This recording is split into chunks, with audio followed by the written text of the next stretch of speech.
Nes I ddechrau dysgu Cymraeg 1 blwyddyn yn ôl yn mis Mehefin 2017.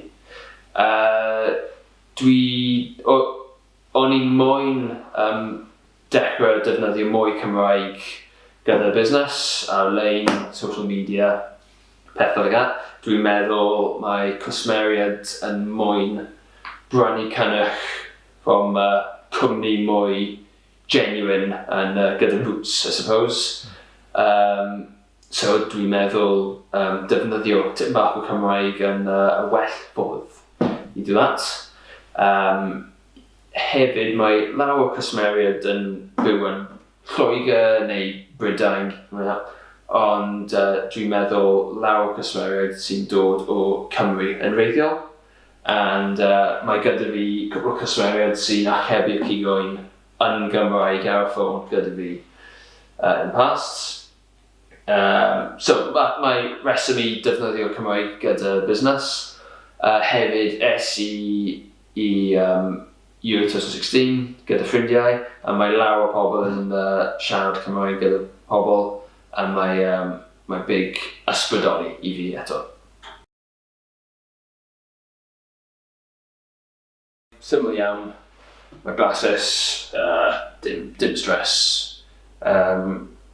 Os ti ddim moyn defnyddio olew neu halen, mae cigoen Morfa yn digon dda I defnyddio ar ei pen ei hunain, really. Mae gyda Salt Marsh Lamb, mae blas yn y cig yn barod gyda y marsh, y samphire, y sorrel.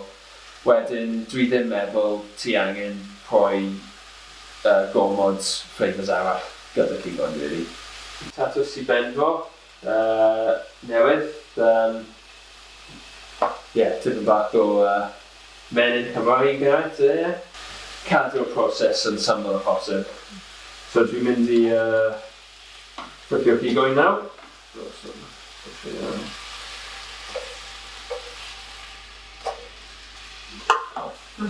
So, keep that there. So dwi'n moyn tipyn bach o coch yn y cig pan dwi cwbla. Byddi di joio y bwyd yn gwych a bydd dathlu gwych dydd Gwyl Dewi Sant. So, mae cigoen yn barod. Mae'n edrych dda iawn a bydd y blas yn gwych. Gwnewch y pethau bychain, cefnogi busnesau lleol. Diolch.